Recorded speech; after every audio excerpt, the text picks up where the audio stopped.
ক'ব লাগিব যে যথেষ্ট অভিজ্ঞ আৰু ভাল অনুভৱ আচল জনগোষ্ঠীয় সাংস্কৃতিক ঐক্য মঞ্চই যি ইমানখিনি সতীৰ্থৰ মাজত মোক যিহেতু এই সমন্বয় বঁটা প্ৰদান কৰা হৈছে, গতিকে মই আশা কৰোঁ তেওঁলোকৰ যি প্ৰচেষ্টা যিহেতু অব্যাহত থাকক।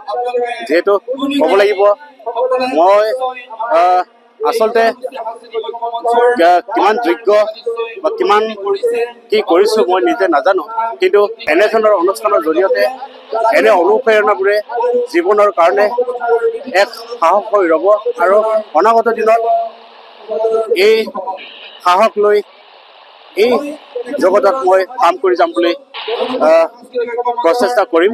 লগতে শেষত জনগোষ্ঠীয় সাংস্কৃতিক ঐক্য মঞ্চৰ যিহেতু প্ৰথমবাৰৰ বাবে ইয়াতে যি অধিৱেশন অনুষ্ঠিত কৰা হৈছে তেওঁলোকলৈ অশেষ আন্তৰিক ধন্যবাদ আৰু কৃতজ্ঞতা জনাইছোঁ। জনগোষ্ঠীয় সাংস্কৃতিক ঐক্য মঞ্চ ধেমাজি জিলা সমিতিৰ যি অধিৱেশন অনুষ্ঠিত হৈছিল দুদিনীয়া কাৰ্যসূচীৰে, আৰু ইতিমধ্যে আজি সন্ধিয়া সামৰণি পৰিব। ৰাইজৰ সঁহাৰি খুব ভাল। আমাৰ অসমত বসবাস কৰা প্ৰতিটো জনগোষ্ঠীয়ে ইয়াত অংশগ্ৰহণ কৰিছে, আৰু এইবাৰ এই অনুষ্ঠানটোত এইকাৰণে আচলতে খুব উল্লেখনীয় বুলি আমি ক'ব খুজিছোঁ। আমাৰ যি সমিতি আছে ধেমাজি জিলা সমিতিৰ যিখন প্ৰতিনিধি সভা প্ৰতিনিধি সভাখন খুব সুন্দৰভাৱে অনুষ্ঠিত হৈ গৈছে। তাৰ উপৰিও আমাৰ দুজনকৈ ব্যক্তিলৈ আমি সমন্বয় বঁটা আগবঢ়াইছোঁ।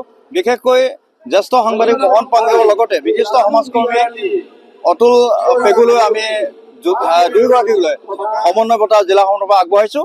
আৰু এই লালুং তিনিআলি খেলপথাৰত যি অধিৱেশন অনুষ্ঠিত হৈছে, এই অধিৱেশনে আচলতে প্ৰতিটো জাতি জনগোষ্ঠীৰ অংশগ্ৰহণে এক সমন্বয়স্থলীলৈ পৰ্যবেক্ষিত হৈছে বুলি মই ক'ব পাৰোঁ।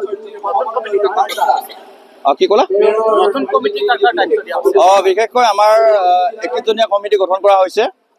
সভাপতি হিচাপে কল্যাণ গগৈ, সম্পাদক হিচাপে ৰাজীৱ পৰী, কাৰ্যকৰী সভাপতি দৌলত চমুকে ধৰি 31জনীয়া সমিতিখন গঠন কৰা হৈছে।